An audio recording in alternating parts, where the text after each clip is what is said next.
నీ కళ్ళు కనవడమని నాకు అబద్ధం చెప్పావు. తర్వాత నాతో రిలేషన్షిప్ లో ఉండి ఆ సిమ్రన్తో పడుకుని నన్ను మోసం చేసావు. ఇంత జరిగిన తర్వాత కూడా నన్ను కన్విన్స్ చేయడానికి ట్రై చేస్తున్నావా? సోఫీ ప్లీజ్, సోఫీ నా మాట విను Sophie. Sorry Arun, Sophie please. నిన్ను మళ్ళీ మళ్ళీ నమ్మి నేను బాధపడలేను. ఇంకెప్పుడు నన్ను కాంటాక్ట్ చేయడానికి ట్రై చేయండి. సోఫీ ప్లీజ్, సోఫీ నా మాట విను Sophie. Sophie please, Sophie.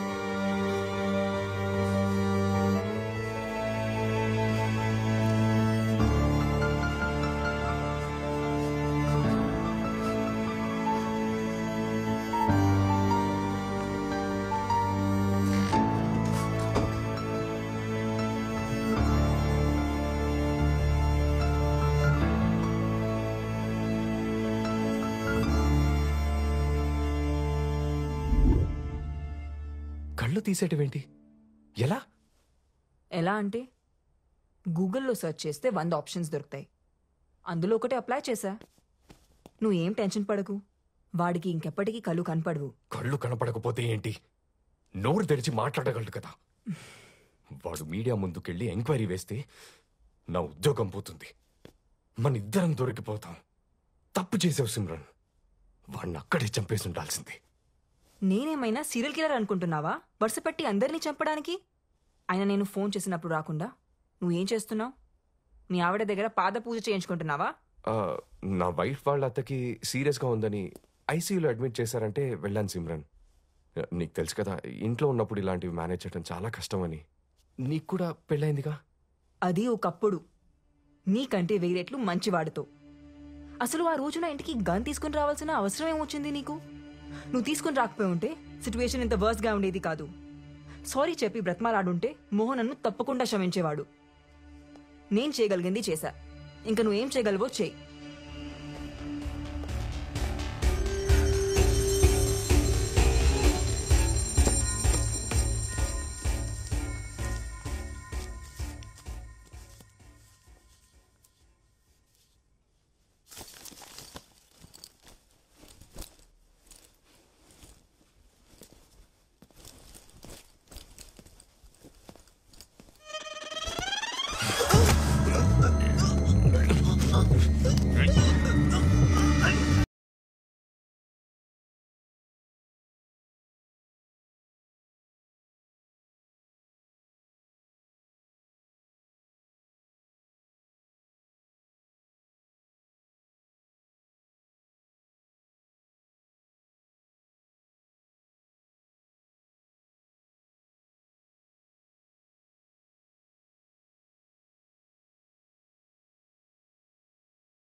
Arun గారు, మీరేంటి ఇక్కడ? పవిత్ర, ఏం లేదు, చిన్న పనుండి ఊరెళ్తున్నాను. నువ్వేంటి ఇక్కడ? ఫ్రెండ్ని డ్రాప్ చేయడానికి వచ్చాను. ఆ దెబ్బలేంటి? చిన్న యాక్సిడెంట్.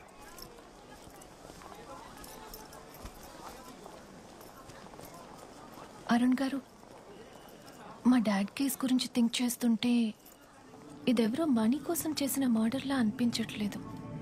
డాడ్కి బాగా దగ్గరున్న వాళ్లే ఇదంతా చేశారనిపిస్తుంది. మీరేమంటారు?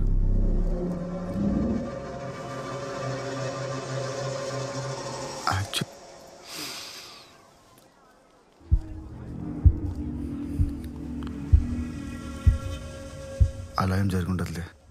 నువ్వు ఈ కేసు గురించి పోలీసులకు వదిలేసి నీ స్టడీస్ మీద కాన్సన్ట్రేట్ చేయి. నేను కూడా చెప్తుంది అదే అరుణ్, కానీ వింటేగా. అది కాదండి పవిత్ర, యాక్చువల్లీ వెళ్ళి కారులో కూర్చో, నేను అరుణ్ని ట్రైన్ ఎక్కించొస్తా. ఓకే అరుణ్ గారు, టేక్ కేర్, ఉంటాను, బాయ్. బాయ్. అరుణ్, ఎక్కడికి వెళ్తున్నావు? ఊరు వెళ్ళిపోతున్నాను. ఇంకెప్పటికి రాను. రాత్రి నన్ను ఎవరో చంపడానికి ట్రై చేశారు. అవునా? ఎవరు? మీకు తెలీదా? ప్రామిస్, నాకేం తెలీదు. నిన్ను చంపాలనుకుంటే ఆ రోజే చంపేసి ఉండేదాన్ని కదా. అయినా ఏంటో ఈ జీవితం. సినిమాలో మర్డర్ చూడ్డానికే భయపడే నేను ఇప్పుడు మర్డర్ చేయాల్సి వచ్చింది. పోనీ అక్కడితో ఆగుతుందా అంటే ఆ అమ్మాయికి వచ్చిన డౌట్లు చూస్తే ఇంకొక మర్డర్ చేసేలా ఉన్నాను. లైఫ్లో మనం చాలా డెసిషన్స్ తీసుకుంటుంటాం, కానీ కరెక్ట్ టైంలో కరెక్ట్ డెసిషన్స్ తీసుకోవడం వల్ల మనం బాగుపడతాం, బతుకుతాం. నువ్వు ఊరు వెళ్ళిపోవడం అనే డెసిషన్ కూడా అలాంటిదే. Happy journey Arun. స్టెప్స్ ఉన్నాయి చూసి.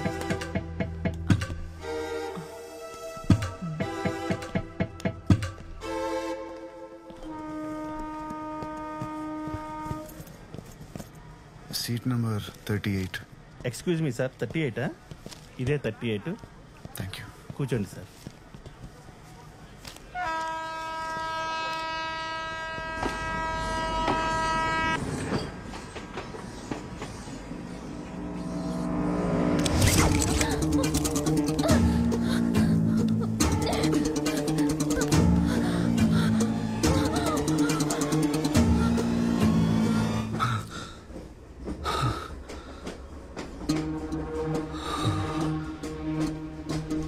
సార్, ఎవరైనా చైన్ లాగండి సార్, ప్లీజ్ సార్. ఏమైందయ్యా?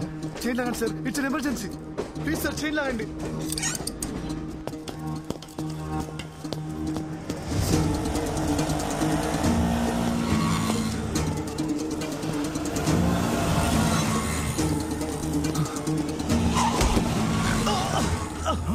అయ్యో అయ్యో పాపం, ఏమేడుతున్నావు?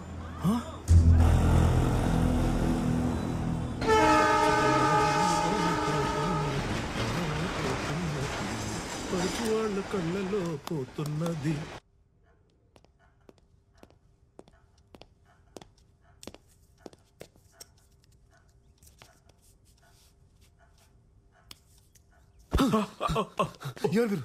నేను ఎక్కడ ఉన్నాను? రిలాక్స్ రిలాక్స్ ఎవరు వీరంతా? రిలాక్స్. అరుణ్ అరుణ్, నేను డాక్టర్ స్వామి, నువ్వు నా క్లినిక్ లో ఉన్నావు. ఏం కాదు. స్పృహ తప్పి నువ్వు రోడ్డు మీద పడిపోతే వెళ్ళి నేను ఇక్కడ తీసుకొచ్చి. ఎవరు తీసుకొచ్చారు? సార్ నేను సార్ మురళిని, ఆటో డ్రైవర్ని. సార్ మీ బ్యాగ్ లో 6,000 పాస్పోర్ట్ కూడా ఉన్నాయి సార్, జాగ్రత్తగా పెట్టినాం సార్. సార్, నేను అర్జెంట్ కమిషనర్కి వెళ్ళాలి. అతను ఆఫీస్కి వెళ్ళాలి. ఇక్కడ నుంచి ఎంత దూరం? హే, చేతికి ఎంత దెబ్బ తగిలిందో తెలుసా? ముందు ట్రీట్మెంట్ తీసుకో, తర్వాత వెళ్ళొచ్చులే. అంత టైం లేదు సార్, త్వరగా వెళ్ళాలి, లేదంటే అమ్మాయి ప్రాణాలు పోతాయి. సార్, ఇలాగైనా కమిషనర్ గారు. కమిషనర్ గారు ఊళ్ళో లేనప్పుడు కమిషనర్ ఆఫీస్కి వెళ్ళి ఏం చేస్తావా? లేరా? మీకులా తెలుసు? అసిస్టెంట్ కమిషనర్ జనార్దన్ అని నాకు జాగర్ ఫ్రెండ్, అతను చెప్పాడు. 3 రోజుల పాటు ఫ్యామిలీతో కలిసి కాశ్మీర్ కి ట్రిప్ కి వెళ్ళారంట. తిరిగి రావడానికి 3 రోజులు పడుతుందన్నారు. పోనో పని చేద్దాం, సాయంత్రం అసిస్టెంట్ కమిషనర్ ఇక్కడ తీసుకొస్తాను. నువ్వేం చెప్పదలుచుకున్నావు అలాగే చెప్పు, ప్రాబ్లం సాల్వ్. డాక్టర్ సార్ చెప్పేది వినండి సార్. సార్ ఆయన కళ్ళు కనిపించవు. అవునా? ఏదో ఒకసారి నేను చూడండి.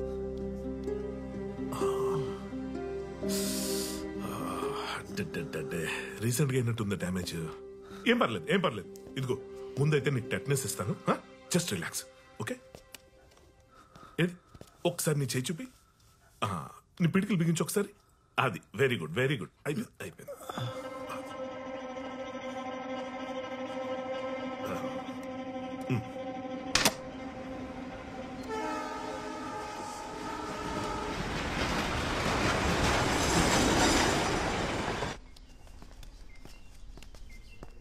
ఎవరు సార్ అమ్మాయి?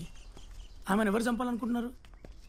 ఆమెకు మీకు సంబంధం ఏంది? రే ఏంద్రా ఊకే లేనిపోనివని అడిగి సార్ పరిచయం చేస్తున్నావు. సార్ మీరు తినండి సార్. సార్ నేను మిమ్మల్ని ఇంతకు ముందే కలిసిన సార్. లాటరీ టికెట్ అమ్మనికి హెల్ప్ చేసిర్రు సార్ మీరు. ఆ ఎంజీరో టీ స్టాల్ దగ్గర. అవును సార్, ఏదేమైనా మీరు చాలా లక్కీ హ్యాండ్ సార్. ఆ టికెట్ కొన్నోడికి 10,000 రూపాయలు లాటరీ తగిలింది సార్. సార్ నంబర్ చెప్పండి సార్. ఏ నంబర్? అదే సార్, మీరు ఎవరికైనా కాల్ చేయాలనుకుంటే. ఎవరూ లేరు. అదేంది సార్, మీ ఇంట్లో వాళ్ళు, మీ friends, girlfriend, boyfriend ఎవరో ఒకరు ఉంటారు కదా సార్. చెప్పాను కదా ఎవరూ లేరని. డాక్టర్ వచ్చాక నాకు చెప్పండి ప్లీజ్. సరే సార్. సార్ మీరు తిన్నాక ఈ గోళీలు వేసుకొని పడుకోండి సార్, డాక్టర్ సార్ వచ్చేసాడు.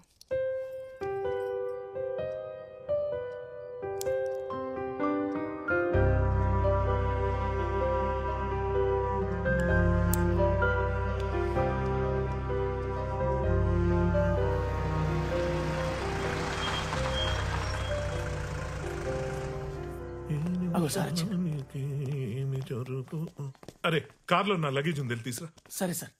ఇదిగోమ్మా 1,50,000 పేమెంట్, 50,000 అడ్వాన్స్. ఏంది లచ్చన్నారా? 2 లక్షలు అయితేనే పని జరుగుతుంది, లేకుంటే ఇడిచిపెట్టు. ఇడిచిపెట్టా? ఏం చేస్తావు ఇడిచిపెట్టేస్తే? నువ్వు సరే, నీకు 2 లక్షలు ఇస్తాను, కానీ నాకు 2 కిడ్నీలు కావాలి, ఓకేనా? సరే. 2 కిడ్నీలు తీసేస్తే ఆయన చచ్చిపోతాడేమో సార్. ఒకటి తీసుకుని వదిలేస్తే మన ముగ్గురం జైలుకి పోతాం. ఆల్రెడీ పోలీస్ స్టేషన్ కమిషనర్ అంటున్నాడు. సర్జరీ అయిపోయిన తర్వాత బాడీ తీసుకెళ్లి వెనుకున్న రైల్వే ట్రాక్ మీద పడే 4 ట్రైన్లు మీద నుంచి పోతే బాడీ నుజ్జు నుజ్జు అయిపోయి అసలు కిడ్నీ ఉందో లేదో తెలియకుండా పోతే మనకు కావాల్సిందే అదే కదా. సరే, నేను పేషెంట్ చూసి వస్తాను. ఇదిగో ఈ డబ్బుంచు. పాపమక్క, ఒక్కసారి ఆలోచించు. ఏం మాట్లాడుతున్నావురా? దిమాకుండే మాట్లాడుతున్నావా? ఇంతకు ముందు ట్రైన్లో అడక తిన్నావు, మళ్ళీ అడక తింటావా ఏంది? చల్లడు. అక్క